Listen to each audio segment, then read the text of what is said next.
Okay, so yeah, let's do it. Hey everybody, we are marriaging. This week is guest week and we have some incredibly special guests to share with you. So make sure you come back. Don't go away. You and me, we got this. Gonna take some practice. Superpower oneness. We are marriaging. Oh, oh. Wonder Twin Powers activate. We are marriaging. Welcome to beautiful Estrianda and Mr. Wonderful Pastor Nick Yates. Nick, you are a realtor, correct? Yes, I am. So if someone's watching this and needs to buy a house, they can let you know? Yeah, they want to sell a house, buy a house, or just have questions because a lot of people just don't know what to do to buy a house one day. Uh-huh. I love to just help walk them through it. I just love helping, pastor and shepherd people through it, even if they're not ready yet. So let me know. Yeah, I just work with adults who have disabilities, and I've been doing that, the last 15 years. And Wow. so if you work with adults who have developmental disabilities and you just need help or resources, you can connect with me. That is awesome. She's the president, so she's got the. That's a proud husband right Dude, there. you were married to a president. President. Right. A president. Yeah, I'm the president's husband. Oh my goodness, Madam President. And the first man. And the first man. That's right. Thanks. So grateful to really have you guys here and for you to share your time and your story with us. As we've walked through our story, we wanted to bring a couple that we admire and respect and see living out beautifully in the world. And so we want you to share your story with the marriaging community that we have. Well, we're definitely humbled, that to be here with you guys, and the feelings are definitely mutual. Then when Nick and Ricky got off the phone, he's like, so what do you think? I'm like, well, I definitely don't want people to think that this has been easy for us, because this has not. It's been hard. There's been some hard times, and I'm so thankful for where we're at right now. But it has not been easy. It's taken some work to get here. Easy for people to watch on social media or watch from afar to see your marriage and think that you have it all together. What qualifies you to be on this show is that you're not perfect. We don't allow perfect marriages or people. Wait. But we do really, truly embrace your transparency and your vulnerability, because I think that is the thing that really helps propel other people in forward movement to go, oh, they look great from afar, but then when you get close, they share the vulnerability, and then we all can end up learning. And we always say when a marriage isn't growing, then it's dying, right? Hear your story of how you met, how you fell in love. So October 20th, it'll be 7 years. We met through discipleship school at the Rock that was formerly Impact 195. I remember her as a student, and I was finishing up there and coming on staff there. And I remember we were getting prayed for before we were about to go to Haiti. So we had everyone at Impact at all 5 services. And it was the same weekend that she actually got Rock Hero. When we used to do Rock Hero. And so I watched this girl's story 5 different times over and over and over throughout. So I felt like I knew her, a lot better. But we were just acquaintances. But you had stopped me. Before I went to Haiti, for a year, I lived in booth. Haiti. She was actually at a booth for the homeless ministry, because she ran the homeless ministry at the Rock for about 10 years. What did I say to you? I came up to her because I was at one booth for Impact, and she was at another booth for the homeless ministry, and I had to say something to her to kind of help her out. He's like, all these people are trying to. He's like, hey, all these people are trying to talk to you. Not people, guys. All these guys talk to you. Yeah, the Bible says, guard your heart from sin, not from people. And I was just like, who is he talking to? You need to open up your heart. These guys are trying to talk to you, trying to connect with you, and you're just kind of like giving them the stiff arm. And I was trying to come at her from, a good brother, trying to help out his sister. Yeah, you were. This is a year, maybe a year and a half before we even started talking or dating. So this is just us acquaintances, having interactions, Amazing. Wait, so were you kind of ticked off? Like for real? Yeah, I was kind of taken back, like, well, don't talk who are you to tell me about me? You know, I was so mad that I actually had to think about it for a little bit. Well, like, was it true? And then, you know, as I got to know him, now our conversation is like, I think I just really, there was a piece of me that appreciated that there was someone who was comfortable enough to call me out, because I did recognize that I was kind of like this, you know? And so the fact that someone could see it and call me out, I was like, maybe I do want to be your friend. That's amazing. That's awesome. Yeah. Okay, so your relationship essentially started with an uncomfortable amount of transparency. Yeah. How long after that initial conversation did you talk again? One of you pursue the other? So a year goes by. We have some interactions because we became teachers at Impact 195. So we crossed paths through teaching there and heard each other there. And he was my leader. I was kind of her overseer, you know. I didn't really do a good job. We didn't really have meetings or anything. Yeah. And I moved to Haiti, you know. We were kind of acquaintances still, not really even friends, I would say. I was in Haiti for 6 months, and about month 5 before I was about to come back to San Diego, I started reaching back out to people. We just started talking a lot, like that last month of me being in Haiti. Talks like every day. I'm like, gosh, she's actually really easy to talk to. Like I didn't, you know, I remember being in relationships before that didn't work out, and just feeling like I had to be someone different and just kind of overthinking things. But I'm like, well, he's already called me out, so we can just talk frankly now, you know, like I don't have to beat around the bush. So it just felt so comfortable. We just immediately started talking about real stuff right away. Like I think the second time we talked, she's like, so what's your 5-year plan? I'm like, come back from Haiti a month later, like our first real full day back, the team and their families, we go down to Casa de Guadalajara for dinner, Mexican food down in Old Town. And I invited her to come because I didn't really have any other friends that I'd been talking to. She shows up with a balloon and a card, and everyone's like, yo, what's going on with Nick and Estrianda? And I'm like, oh my goodness.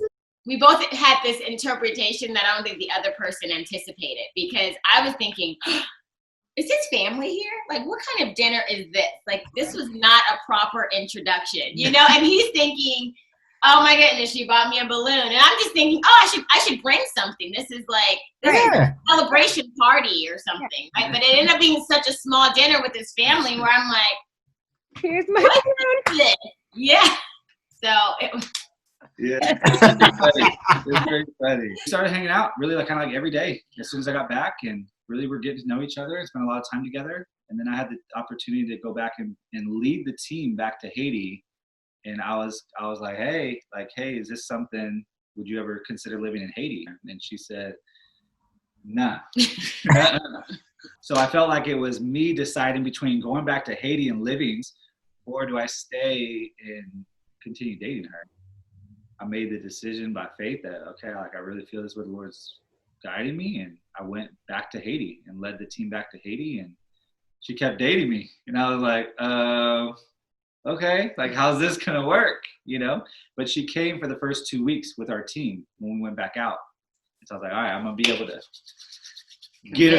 convince her to move out here in a year or something, right? And we had amazing 2 weeks of ministry together and serving together, and it was just life-changing for us, because I think that's where I really realized, like, I want to marry this girl. I called my parents, you know, and my dad's like, well, how are you going to provide for her? You know, that's my dad's first question, right? Like, what do you, like, you're on the mission field asking us to support you and asking other people to support you. Like, how are you going to support her? You know, so that was my dad's first question, which was, you know, sobering, great dad question to ask, right? Yeah. Because you don't think about stuff like that. We're going to live off of top ramen and love, right? That's exactly, exactly. So I called her dad and I called her brother. I called both of them separately because I know her brother, she's really, really close with him, and her dad, obviously. And I remember her brother just saying, her brother was like, man, to be honest, you know, I've never seen my sister happier. She's grown up.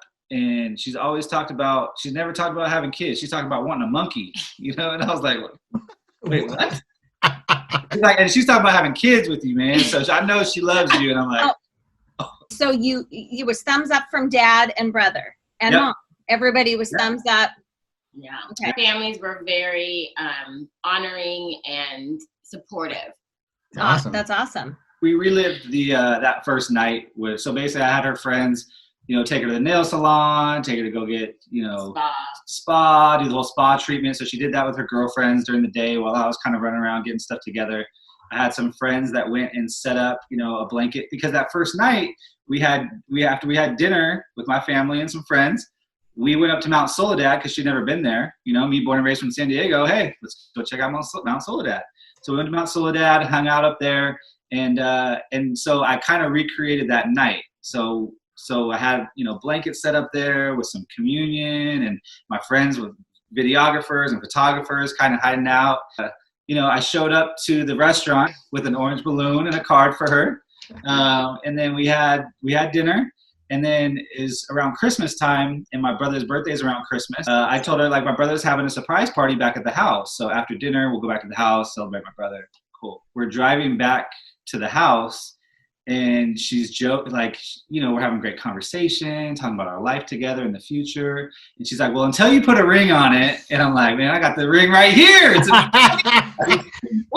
So we're driving back to the house, and she's like, don't we still have some time? It's still daylight out. Can't we go do something? I'm like, yeah, what do you want to do? Right? Knowing I know where we're going, right? And she's like, well, what'd you say? I was like, why don't we just go to Mount Soledad? You know what? For real? That is a great idea. Let's do it. Oh my goodness. So as we pull up, I'm getting nervous as heck, right? You got the jacket on, trying to hide the ring, trying to put it in a place that she doesn't, see or touch. And we're walking up the steps of Mount Soledad, and I set up the blanket and stuff behind, or my buddies did. And we're walking up, and she's like, oh, let's get our picture taken. Can somebody take our picture? And I'm like, okay, can we get to the other side, So we finally get to the other side, and there's a blanket there and a sign with our names on it. And then, we're sitting there talking, and then I just shared from Ephesians 5, just talking about marriage. And then the weirdest part is trying to get up and propose, right? Without trying to hey, let's stand up. Let's, that's all awkward, right? And then we had some communion before that, and then got down on one knee and proposed, and friends took pictures, and it was a great moment. Did you cry? I did. I cried. I was just so joyful in the moment. Were you so surprised? Oh my goodness. Because I thought this was my idea, So right afterwards we left, we went his brother's birthday, or what I thought was his brother's birthday. And I get there, and all my family's there, and all his family's there. They had all, drove down from Los Angeles and wherever they were. And it was really, really cool. And we come from two totally different backgrounds, and I think she was nervous about our families meeting because they're so different. That was their first time, so we weren't even there when they all met. It was so great. It was really good. It really was, and I was really nervous.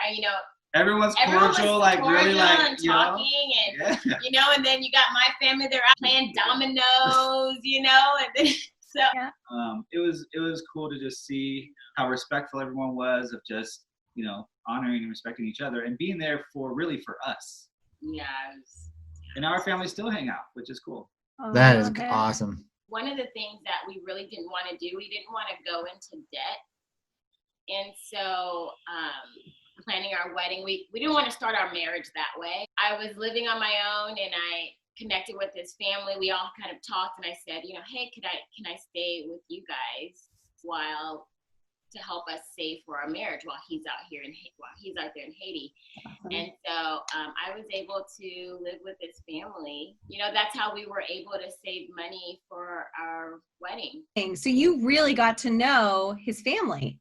Oh, it was the richest blessing of my life, because his parents have such a healthy marriage. And besides my brother, I'm maybe the second person that I've known in my family to get married. So I never grew up really seeing how two people coexist. Yeah. And not just coexist, but coexist well. And so just watching Nancy, which is his mom, my mother-in-law, just watching her, and I just admired her. I thought that they were just blessing me with allowing me to live there, but they blessed me with showing me this is why you guys have such a beautiful family. I can see it now. when we see people that have health, like, it's like, we know it's possible. Then it's like, you can't be faking me out for this whole time I'm living with you. Right? Yeah. You see people's lives when you live with them. I mean, I have a great relationship with both my mom Yeah. and my dad, but They were never married.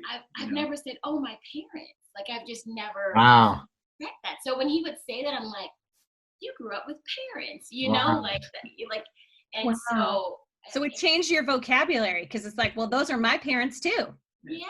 One who's maybe dating, who's watching this, the difference between waiting and holding out, keeping this for your spouse rather than just being free with it, the difference and you think it made in as husband and wife in your intimacy. Obviously, I wasn't, I had a past before, so this wasn't. We both had a past before. Yeah. And I would definitely say that moment was very special. But I've shared, when I was in a college ministry with my husband, I really shared with girls, that, I didn't always have sex in the right way. And so I was a retraining for me, because you don't just shut down your way of thinking just because you're married. At least that wasn't that for me, and I always say, like, I wish I would have been told how my history would affect my marriage, because, I was told, well, don't have sex because you're going to get pregnant. And then don't have sex because it's a sin. Right. And like, I just wish I was told a little bit more than that. Like, I wish I was told that, like, well, it can affect you mentally when you get married, and then you have to work your way out of that and through that. And I'm so thankful that, I have a husband who has worked through that with me. And, and I would say now it's more incredible than ever. I think the fact that he has created a safe place for me to be able to have those conversations with him, it's really helped me explore more intimacy. Yeah. And to be honest, that's been a work in progress for a long time, because of her even just trusting me with things. Because I got a mouth that loves to just talk and share stuff. Like, even to this day, there'll be certain things that she says, like, hey, this just stays between us. I'm like, I know that. Like, I know that now. Like, I get it now. So you guys have been married for 7 years in October, and you have a 3-year-old and almost a 1-year-old. Yep. So you had like a few years to be married without kids.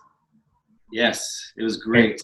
Yeah. Okay. So take us on a journey through those few years. We can talk about our first 6 months, because I think that's very, very valuable for people. Because to be honest, our first 6 months, we didn't know if we were going to make it.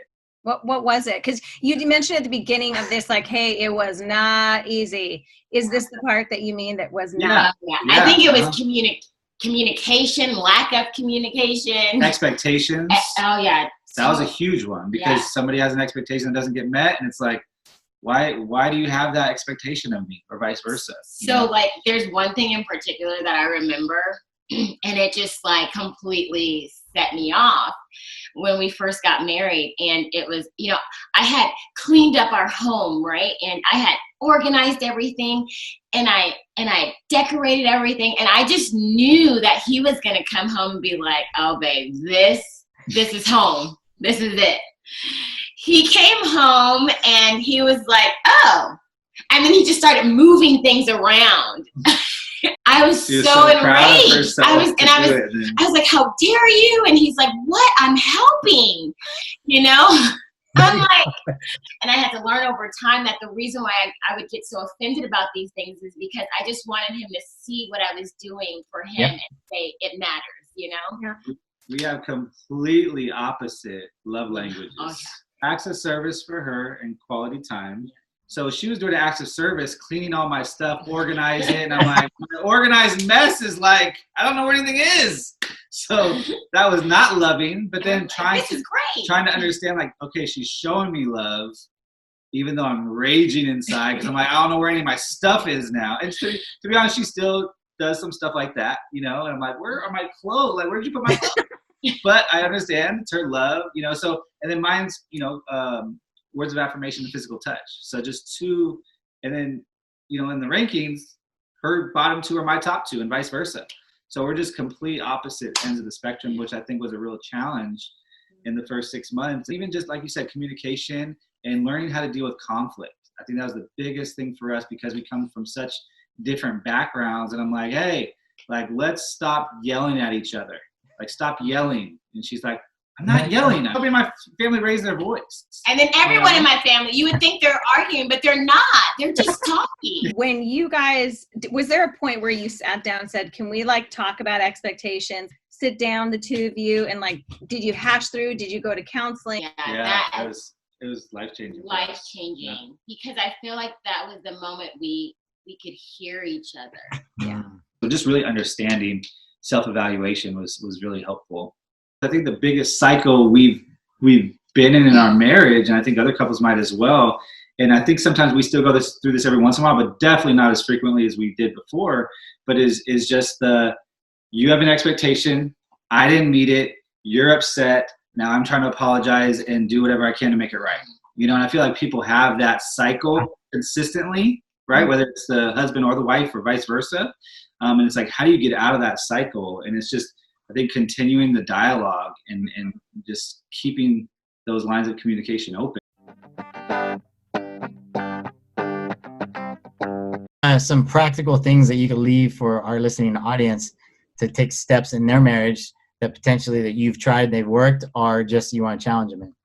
I think we know we're in a good place when we can diffuse things with humor. Because we both take things so personal. Yeah. Right? We both get so offended by each other. Yeah. And so we hear a lot of couples that say, man, make sure you have laughter in your marriage. But really what it needs to be is like, make sure you can laugh at yourself in your marriage. Any engaged couples, dating couples, anybody that may not be married, or maybe you're just a few years into marriage. But the book, 10 Things I Wish I Knew Before I Got Married by Gary Chapman, who also did 5 Love Languages, it was life-changing for us because it's such a great book about expectations and just things you wish you should have known that you didn't know before you got married. So a great practical book. So go out and check that out. I think just being okay with working on yourself. For whenever I find myself frustrated or angry, it's and the times I've been most upset in our relationship is when I'm like, you need to change. Like you are the problem, you know? The health of your marriage, you know, it depends on you. So I really had to look at myself and say, I'm not healthy. But I want to be.